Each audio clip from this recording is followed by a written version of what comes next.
Welcome back to 1 Million Pumpkins Ranch for more public displays of homesteading. We are already into July. Can't believe how fast time flies. Sunflowers are starting to bloom, wildflowers, and it is time to start harvesting onions. They're doing the flopsy flopsy. Hi, Fleeter. And along here, I replanted okra and I planted other vegetables in between it, and it looks like something is coming up. Can you see that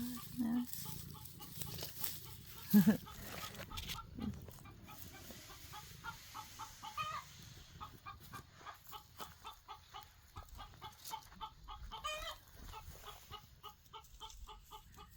So yay. I did the same thing to this little patch, and down at the end under those sunflowers, but the peanuts have come up, I think almost all of them, and they're starting to get nice and leafy.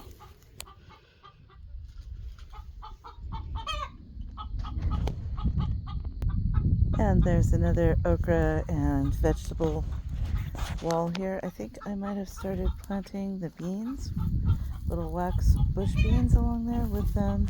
And then I did plant out our peppers. So those are starting to look pretty good. There's another one and another one.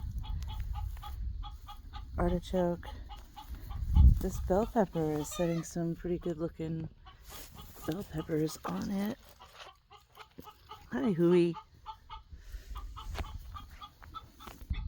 I love when the aisle looks like this with the wild zinnias mounded up down the pathway. But the oregano, that's starting to get worth harvesting. Tomatillo covered with blooms. Thai basil. Another little pepper transplant. Mint. Tomatillo. Nice bushy basils. Another tomatillo. And another Thai basil.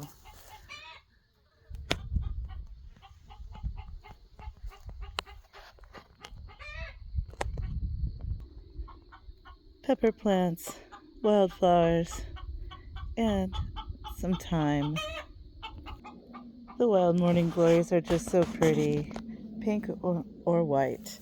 And there is a lavender and some celery down there.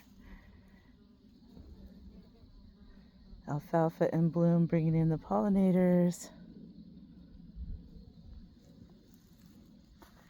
Big old sage plant. Borage is in bloom now. Cut and come again salad row is flourishing.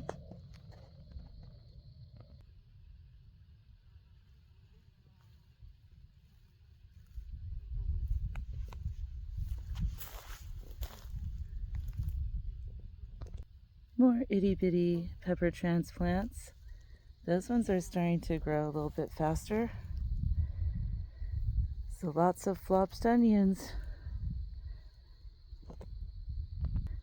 One last okra and mixed vegetable row. I think this is all waxed beans instead of mixed vegetables. Anyways, there's also beans mixed with sweet corn in my succession corn block. They're about a week apart, and they've got pole beans mixed in. This one has some kind of, maybe a melon? Can't remember. I like for those to drape over the bushes. Really kind of stunted sunflowers there existing. Down here we have some more mixed vegetables. Various squash.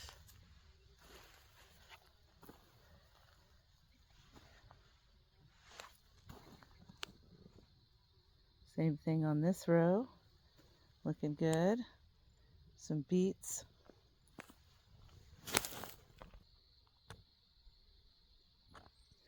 That first row of corn is over a foot tall already. More cucurbits. I think I planted a salad mix here. Yeah, those look like squash. That radish is already ready to pick. Those look like beets. And then the corn and beans start. And this one was short. And then over here, Cherokee purple and Elmish paste. So I did do the first tomato latticing with the Florida weave, and it's time to catch up because they've all grown. And so in this right hand row, there's the tail end of the Cherokee purples and Amish paste, and then there's squash and beets, and I think that is a melon. And then here are more tomatoes. I think most of those, if not all, are the Gardener's Delight cherry that I propagated last year. That's what all of these are. They like this section more than the section down there for some reason. But this row is interplanted with herbs. So there's celeriac and mint. And then there's Thai basil under there. Lots of different things. Let's see, zinnia flowers, cilantro and borage. There's another Thai basil. I love Thai basil. Regular sweet basil. And scrawny ones down here at the end, huh? The next row is peppers. So the tall peppers are the ones that we started in March. And then I've gone ahead and dropped some of those. You can see little late coming starts in the gaps. And most of them survived. Sorry for my shadow, but that's a purple cayenne. But overall, the pepper row, as usual, I don't label, but I think these might be paprikas. This mixed vegetable row is getting ready to produce fruit. Got some watermelons. They're starting to build their vining tendrils. Got some squash. First flower from this one. The zinnias in between. Purple Savoy cabbage. Zinnias. And Armenian cucumbers in full bloom. It can climb on the salt bush. Medicinal row looking good. I'll know which ones to cull when they bloom. And then there's some basil. And these are big tomatoes, either Cherokee purples or Amish paste. And this too needs some more lattice to grow on. Luckily, we have an endless supply of baling twine. And we harvested our first garlic.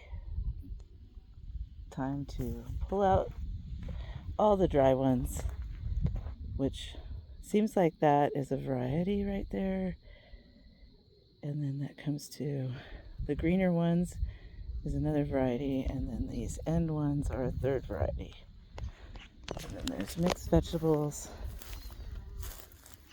Garlic. These radishes are getting quite large.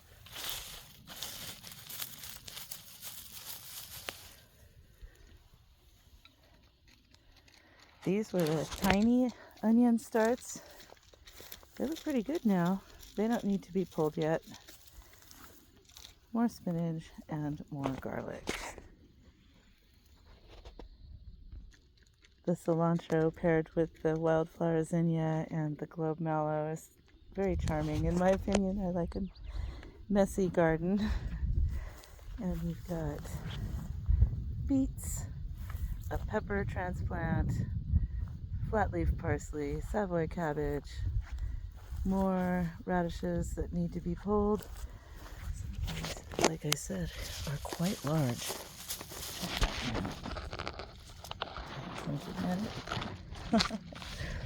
The glare. A nice row of golden beets. Those are one of my favorites. Really looking forward to those. Volunteer fennel and pink Swiss chard. But wasps prefer leek flower heads. Here's Matt's waffle garden. The corn is knee high, but it's already shooting up some tassels. Tomatillo pits. This one got attacked by, it turns out, striped cucumber beetles, which destroyed that one. And I had hoped that they would go away, but they didn't. They attacked this one, which is our biggest and best one. But I saw it in time, and I performed surgery and washed the whole plant with dish soap and sprinkled cayenne pepper. And it looks to have bounced back. And this is the only one that the lettuce survived, but that'll be some nice lettuce. And here's more mulch to spread, courtesy of the bunnies. Some smaller tomatillos, nice and green and unette. Here's a pretty robust tomatillo and a partner. And then I do enjoy these globe mallows. Those are going to be beautiful when their orange flowers open up.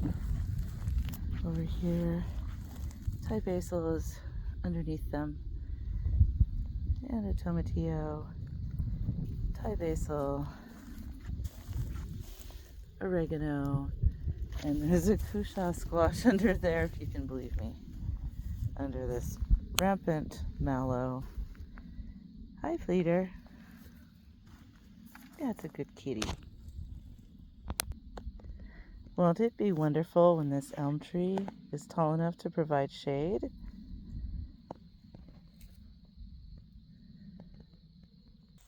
There's two more tomatillo pits.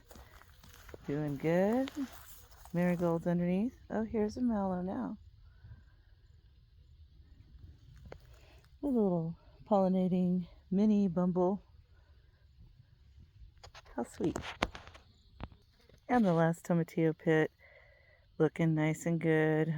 Still small, but not stunted. It looks like it's starting to bud up. And its marigold companion is very lush.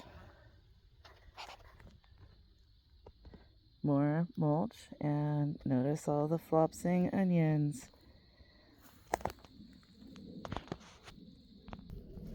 I'm just a terrible mulch cultist. I've got bare dirt right next to weeds. Anyways, these ones are not flopsing as much. Today I'm going to go through. Some of them have actually died all the way down, and they're a little hard to see in the mulch. So I'm going to have to crawl around and find them, and they've been allowed to be a little drier, so they're a little bit more difficult to pull out. So, crawling around with the garden trowel. Over here at the new trellis archway, the raspberries seem to be overcoming any sort of transplant shock. They're growing from their rootstock. Even the one that was a little bit more in shock, it's doing really well. So it's getting quite late in the season. Up next is for me to amend this trellis bed, both sides and inside and out. I've got more okra and more pole beans and lima beans and the beans that we propagated from last year. All right, so with that, thank you so much for touring my garden. Cheers and blessings.